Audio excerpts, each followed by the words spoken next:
അമ്മച്ചീസ് ഫ്ലേവറിലേക്ക് സ്വാഗതം. അപ്പോൾ ഇന്നത്തെ റെസിപ്പി എന്ന് പറഞ്ഞിട്ടുണ്ടെങ്കിൽ പീച്ചിങ്ങ അല്ലെങ്കിൽ ഞരമ്പൻ. ഇത് തന്നെയാണോ നിങ്ങളുടെ നാട്ടിൽ പറയുന്നതെന്ന് എനിക്കറിയില്ല. പല നാടുകളിലും പല പേരിലാണ് അറിയപ്പെടുന്നത്. അതും ഉണക്ക ചെമ്മീനും വെച്ചിട്ടുള്ള ഒരു സൈഡ് ഡിഷിൻ്റെ റെസിപ്പിയാണ്. വളരെ പെട്ടെന്ന് ഉണ്ടാക്കിയെടുക്കുക, എന്നാൽ നല്ല ടേസ്റ്റുമാണ്.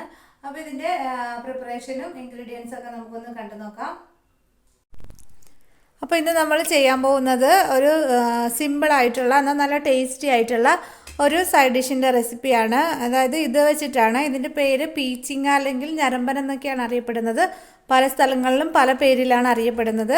അപ്പോൾ അതുകൊണ്ടാണ് ഞാൻ ഇതിങ്ങനെ കാണിക്കുന്നത്. പിന്നെ കുറച്ച് ഉണക്ക ചെമ്മീനും എടുത്തിട്ടുണ്ട്. ഇത് രണ്ടും വെച്ചിട്ടുള്ള ഒരു അടിപൊളി റെസിപ്പിയാണ്. അപ്പോൾ ആദ്യം തന്നെ ഇതൊന്ന് കഴുകി വൃത്തിയാക്കിയതിന് ശേഷം ഇതിൻ്റെ തൊലിയൊക്കെ കളഞ്ഞിട്ട് ഒന്ന് നീളത്തിൽ അരിഞ്ഞെടുക്കണം. കൂടാണ്ട് ഈ ചെമ്മീനും ഒന്ന് തലയും വാലെല്ലാം കഴുകി കളഞ്ഞിട്ട് നന്നായി ഒന്ന് കഴുകി വൃത്തിയാക്കി എടുക്കണം. പീച്ചിങ്ങ എല്ലാം ഇതേപോലെ തൊലിയെല്ലാം കളഞ്ഞ് ചെറിയ കഷ്ണങ്ങളാക്കിയിട്ട് നീളത്തിൽ മുറിച്ചെടുത്തിട്ടുണ്ട്.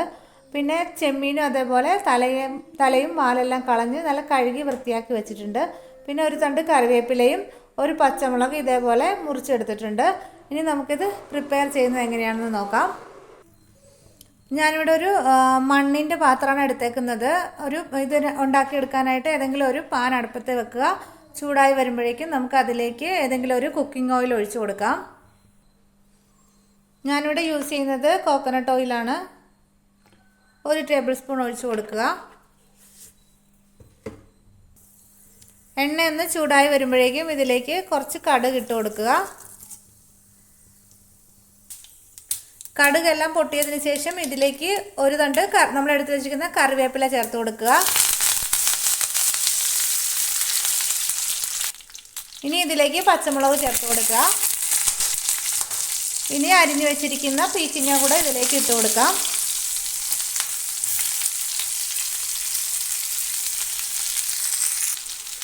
ഇനി ഇതിലേക്കൊരു 1/4 ടീസ്പൂൺ മഞ്ഞൾപ്പൊടി ചേർത്ത് കൊടുക്കാം. ഒരു 1/2 ടീസ്പൂൺ ഉപ്പ് കൂടെ ചേർത്ത് കൊടുക്കുക. എല്ലാം കൂടെ നന്നായി മിക്സ് ചെയ്ത് കൊടുക്കാം. ഇനി ഇതൊന്ന് മൂടി വെച്ചിട്ട് നമുക്കൊന്ന് വേവിച്ചെടുക്കാം.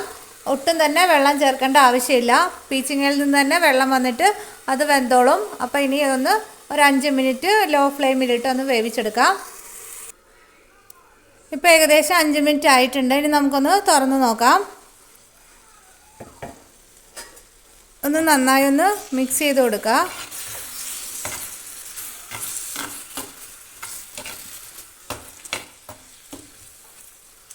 ഇനി ഈ സമയം നമുക്ക് കഴുകിയെടുത്ത് വെച്ചിരിക്കുന്ന ഉണക്കച്ചെമ്മീൻ ഇതിലേക്ക് ചേർത്ത് കൊടുക്കാം.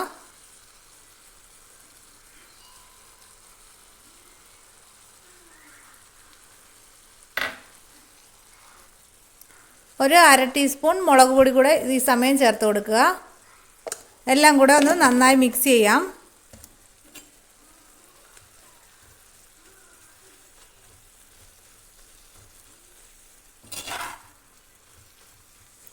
എല്ലാം കൂടെ നന്നായി മിക്സ് ചെയ്തതിന് ശേഷം ഒരു 2 മിനിറ്റ് കൂടെ ഇതൊന്ന് മൂടി വെച്ചിട്ട് നമുക്കൊന്ന് വേവിച്ചെടുക്കാം.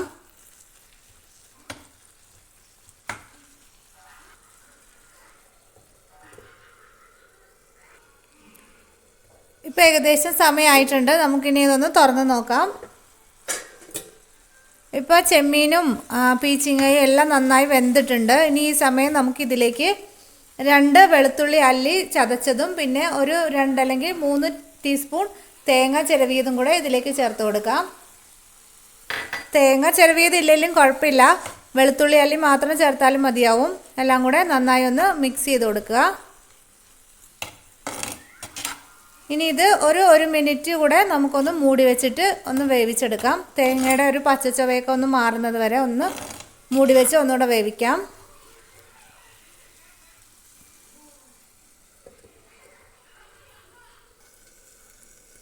ഇനി നമുക്കിതൊന്ന് മൂടി തുറന്ന് നോക്കാം. വെള്ളം എല്ലാം വറ്റിയിട്ടുണ്ട്. ഇനി നമുക്ക് തീ ഓഫ് ചെയ്യാവുന്നതാണ്.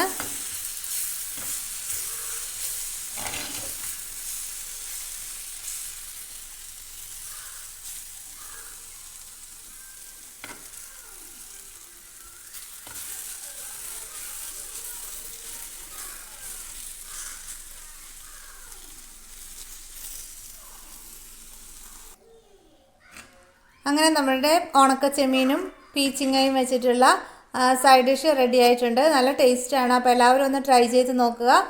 അപ്പോൾ ഈ പീച്ചിങ്ങൻ്റെ ഒന്നും ടേസ്റ്റ് ഇഷ്ടമില്ലാത്തവർക്ക് കൂടെയും ഇങ്ങനെ ചെയ്താൽ ഇത് ഇഷ്ടപ്പെടും. അപ്പോൾ എല്ലാവരും ഒന്ന് ട്രൈ ചെയ്ത് നോക്കുക. ചൂട് ചോറിൻ്റെ കൂടെ കഴിക്കാനും ടിഫിൻ ബോക്സിൽ കൊടുത്തു വിടാനും ഒക്കെ നല്ല ഒരു അടിപൊളി റെസിപ്പിയാണ്. അപ്പോൾ എല്ലാവരും ഒന്ന് ട്രൈ ചെയ്ത് നോക്കുക. വീഡിയോ ഇഷ്ടമായാൽ ഒന്ന് മറക്കാതെ ഒന്ന് ലൈക്ക് ചെയ്യുക, ഷെയർ ചെയ്യുക, ഒന്ന് കമൻറ്റ് ചെയ്യുക. കൂടാതെ ഒന്ന് സബ്സ്ക്രൈബ് ചെയ്ത് ഒന്ന് സപ്പോർട്ട് ചെയ്യുക. അപ്പോൾ ഇന്നത്തെ വീഡിയോ ഇത്രയേ ഉള്ളൂ. അപ്പോൾ ഇനി മറ്റൊരു വീഡിയോയുമായി കാണാം. അതുവരേക്കും thank you and bye bye.